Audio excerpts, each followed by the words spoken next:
Hello, I'm Charles Coves, Australasia's passion provocateur. Welcome to this week's episode of the Charles Coves Show. In this week's episode, I explore how seductive it is to play the victim game. I explore how we're surrounded by victims everywhere, in so many fields of life. It's an easy road to take, to play the victim game, but you pay a big price when you choose to play that game. What is that price? That's what I explore, and your awareness of that price is crucial in your decision making. I also explore how your self-awareness is so relevant to the decisions you make around this area. Stick around. Lots more. This weekly show is founded on the formula SA plus P equals S. Self-awareness plus passion equals success. Since 1993, when I left my successful legal career after 20 years as a lawyer to become Australasia's passion provocateur, I have provoked, inspired, educated people in big conferences, small conferences, on how to access and harness passion for spectacular, extraordinary results. I have shown why it is such a great way to live life when you are pursuing your passion. I have written 2 books, Passionate People Produce and Passionate Performance, both of which are available for you to dive deeply into this crucial topic for your success. This show is also guided by Socrates' famous principle, the unexamined life is not worth living. So each week I hope I'm provoking you to be willing to examine your life so that you have a life that is worth living. You can see I'm wearing my red jacket. Red, the colour of passion, so that when you see red in cars that go by, or red buildings or red signs, it provokes you, it reminds you to ask the question, am I pursuing my passion?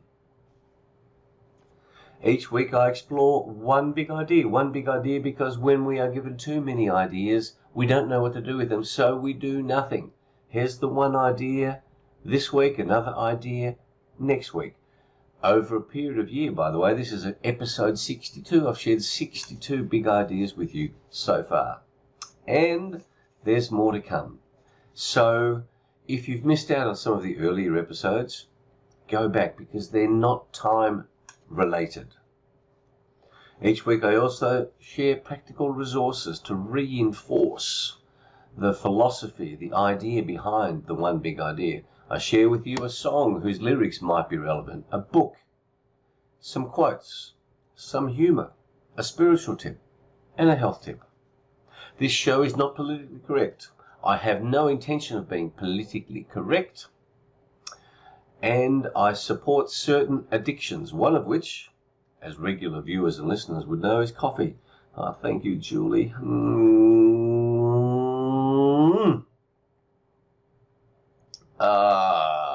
The nectar of the gods. Love it. So we're not politically correct. This show subscribes to the view that you have a spirit, that I have a spirit, that there's much more to life than what you can see. And I remind you that our vision bandwidth is tiny for the whole visual spectrum of the universe. Tiny. We think we're seeing the universe. We're seeing a tiny bit. Same with auditory. Same with your feelings. Same with your spirit, unless you've tapped into the amazing resource that is your human spirit. And it's where your passion comes from, your soul, your spirit, your heart. So, before we get into the big idea, a quick review of the week that has just been. And one of the things that grabbed my attention was Naomi Osaka at the French Open, who refused to attend press conferences because she was distressed, because whatever. And it was remarkable how the pile-on happened, and she deserved it, because this whole game of playing the victim, I'm mentally distressed, it's thrown about like candy. And when you think about mental distress, you know, this idea, oh, well, if I have the slightest mental distress, then I can be excused. Well, hello, we're talking about a tennis player playing at the highest levels of the world game under enormous stress and tension all the time, and a media conference causes her problems. And remember, these media conferences generate interest, media advertising that generates the revenue that Naomi Osaka shares in. So if you are part of an ecosystem, you have certain responsibilities and accountabilities. I was so glad that the pile on happened because it was outrageous what she tried to do. That's my opinion. You see, she tried to play the victim game. Poor me, I'm mentally distressed. Just observe it. The other areas of interest, both in America and Australia, is the education system. Our kids are being taught a lot of crap. And I urge you as a parent, if you have children, be it a private school or a government school, make sure you understand what they're being taught, that they're not being taught woke nonsense, cancel culture nonsense, Black Lives Matter nonsense, and the deletion of the Christian foundations of Western civilization.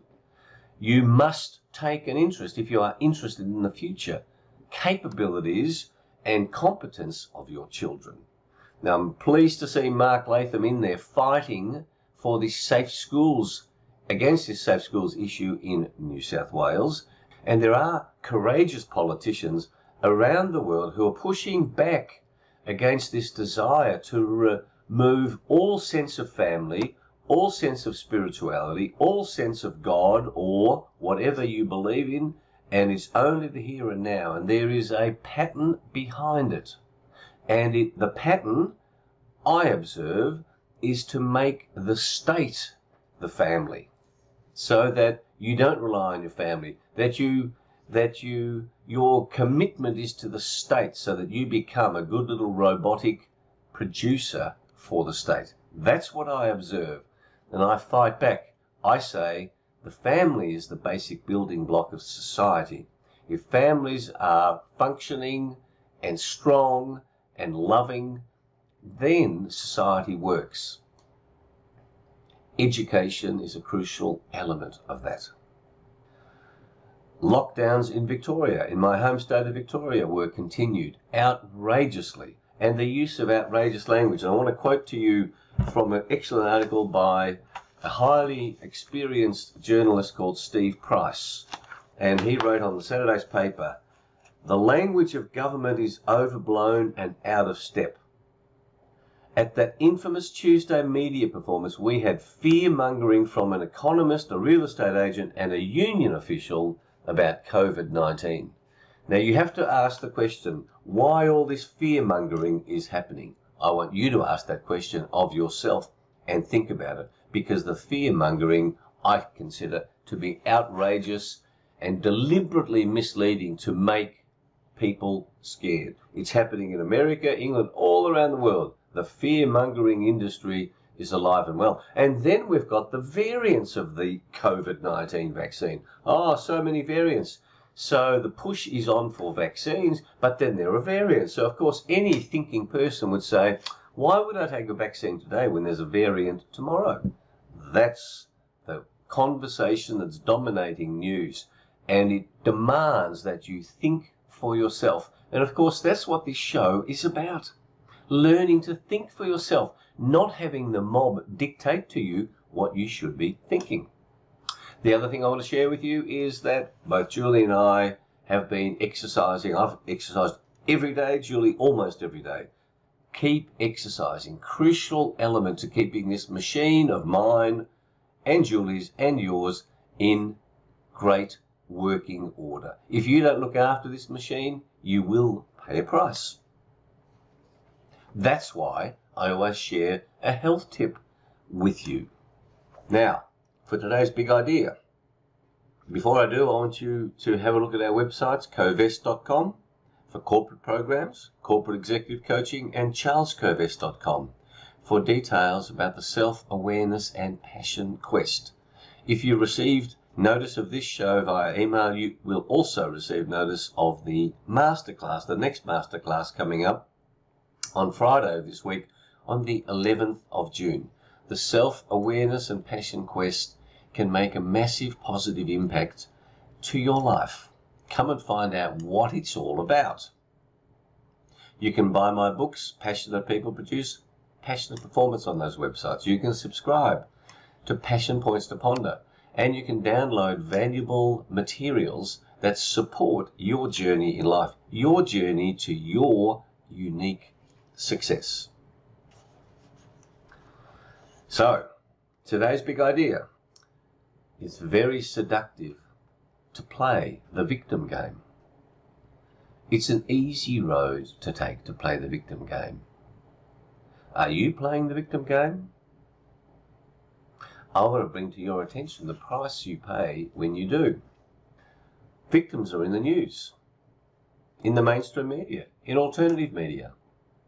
Victims of car accidents, victims of crime, victims of workplace injuries, victims of rip-offs by big organizations, by big companies, by global corporations, rip-offs. The Hayne Royal Commission into Banking in Australia showed that large corporations were charging deceased people for their services. Deceased, it's just, there's the victim. Black people allegedly are victims. Indigenous people in Australia and America and New Zealand are victims. Poor people are victims. You know, it's great to be a victim. You know what you get when you're a victim? You get attention, you get compensation, you get sympathy. Pretty seductive. It's a very easy road to take, to blame others for what your experience is of life. You step in a hole at work. You step on a wire. You trip.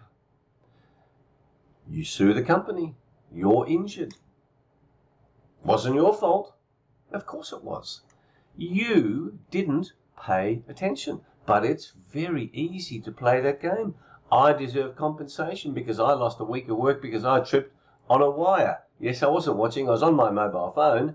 But it's not my fault.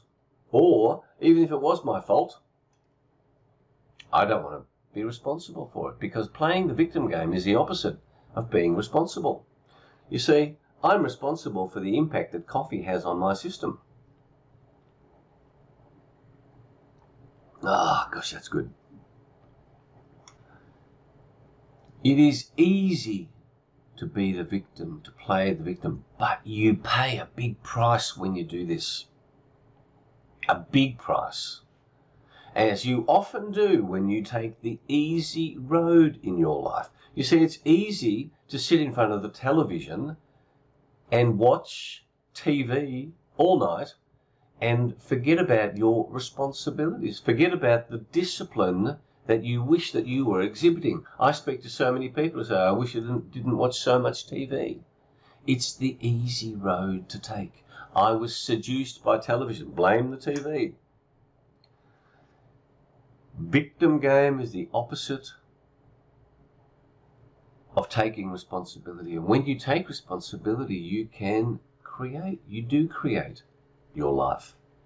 The price you pay for playing victim is loss of your capability, is a reduction of your competence, is a loss of self-esteem, is a loss of the ability to take responsibility. You do pay a price when you play this game. And one of my clients told me a story of a workplace victim, allegedly, a person who was injured in the workplace who took 3 years to get compensation, who had to pretend to be in a bad way before it got to court. And in that 3 years, this person went so far down the plug hole of depression, of lack of confidence, because it happened to be a she had to pretend how badly she was harmed. The compensation she got was nothing like what 3 years of wonderful, productive contribution by her would have been worth. I've advised companies in relation to human resources matters, where people say, I'm being bullied, I've got mental distress, I've got too much stress. And these people do not look after themselves when they leave the workplace. They're on drugs, they're on alcohol, they have steps that they could take so that they don't become a victim, but it's seductive, but it destroys their lives. It will destroy your life. And the issue around self-awareness is this. Why on earth would you play the victim game? And what's the decision-making process inside you when something goes wrong? Your self-awareness helps you to say, I was hurt in this. I was hurt mentally or physically or spiritually. I was hurt. Well, I'm not going to take responsibility. I want to blame somebody. I want to play the victim. What self-awareness does, raising your self-awareness, enables you to stand outside your mind, take your spirit outside your body and go, what on earth is going on in my mind, in my thinking around this? Do I truly understand that me playing victim has a big price to pay? And what is the truth about the harm that's been done to me? And Julie in her office has a wonderful quote from Marcus Aurelius. It goes like this: choose not to be harmed and you won't feel harmed. Don't feel harmed and you haven't been. You see, it's a choice. Choose not to feel harmed. Then there's no need to play the victim game.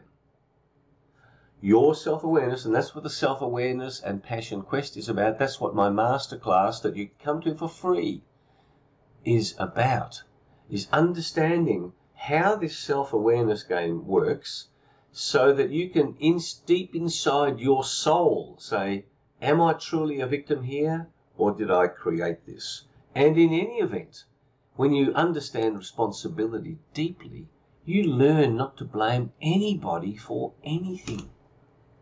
It is so liberating, because if you're blaming other people, you've ceased to have control of your life.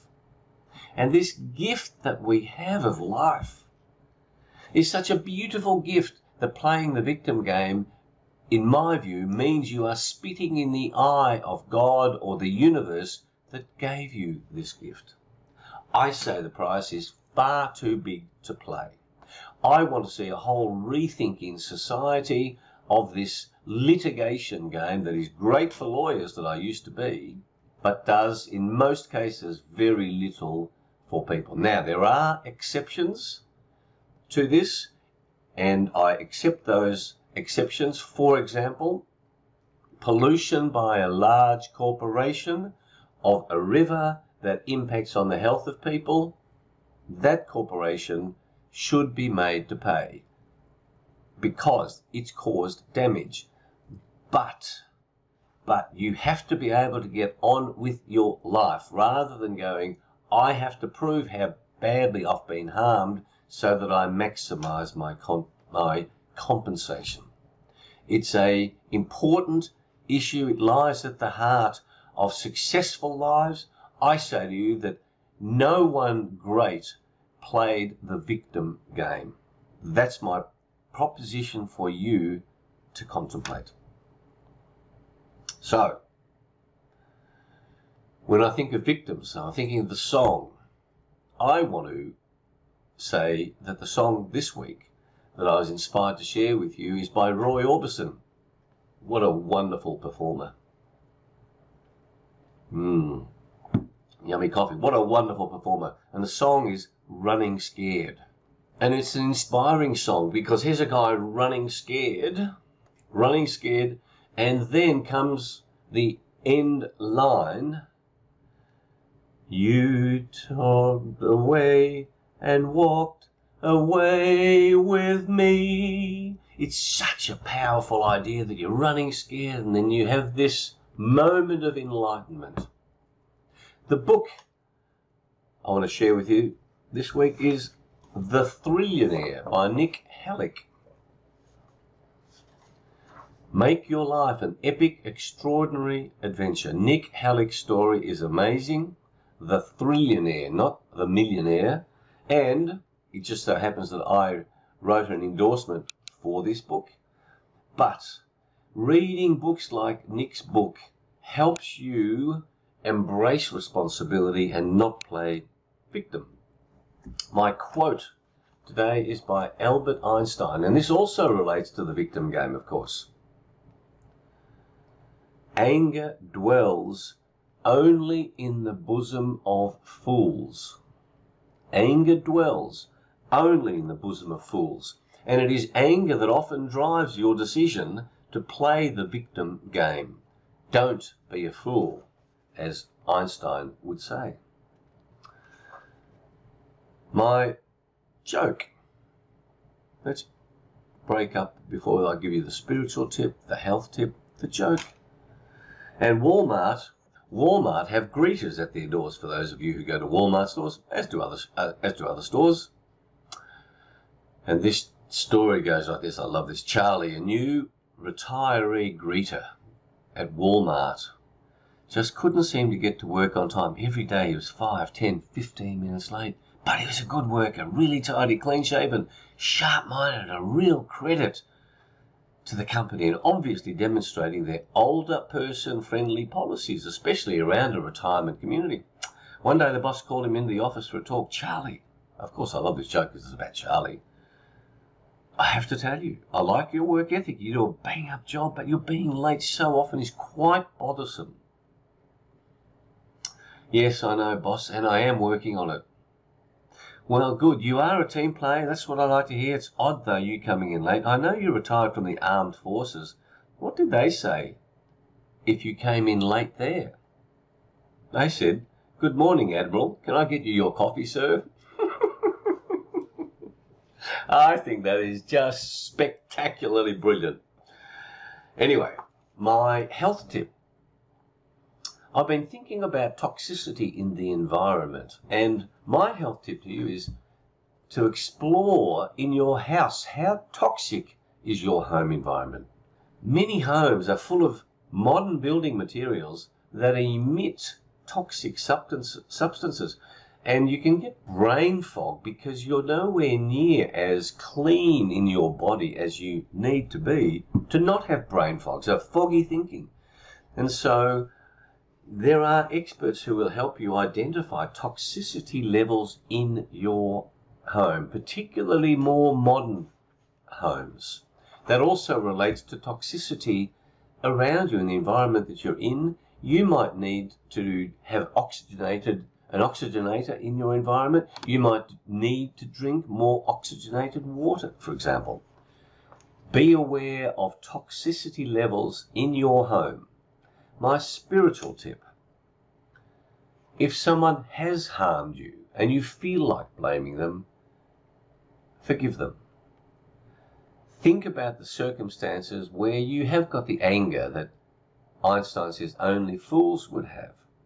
At a spiritual level, if you don't want to do this to ring up a person and say, look, I'm angry, I was angry at you, but I forgive you. For some people that's too scary. But in your heart, look at the anger that you hold for other people and let it go. Don't be a victim. Take on Marcus Aurelius's thought. If you choose not to be harmed, you haven't been. So, that's about it. Think how today's big idea can be implemented by you in all of your interactions. Because when you look at this victim, when you look at being upset and hurt by others, that's being a victim. And we do it in tiny microwaves and in big waves. I hope I've provoked you and inspired you to look at your own behavior, to raise your self-awareness around any propensity you or those around you might have to play victim. Create an environment in your workplace where people don't want to play a victim game. They want to be inspired by the responsibility game. I work with teams that become ever more able to take responsibility rather than being a victim. I again invite you to visit our websites. Please subscribe to this podcast or to the YouTube channel. Please share it with your friends and family if you think it's worthwhile. I hope you do think it's worthwhile. I think it's worthwhile. Otherwise, I wouldn't be doing it. And I've had wonderful feedback from many people over the course of the previous 61 episodes. I've had some people who've been upset by what I say. So be it. Don't forget to look into buying my books, Passionate People Produce Passionate Performance. You can contact me anytime on charles@covest.com for thoughts, suggestions of topics you would like me to explore. And until next week, may your week be a week of passion, of challenge, of a willingness to take responsibility, of a willingness to fight for what you believe and not play the victim, and liberate yourself from the depressing game that can be so seductive, but you know will only lead you down a miserable life. Live a great life. Live an extraordinary life. Live a passionate life. Thanks for being with us. See you next week. Bye.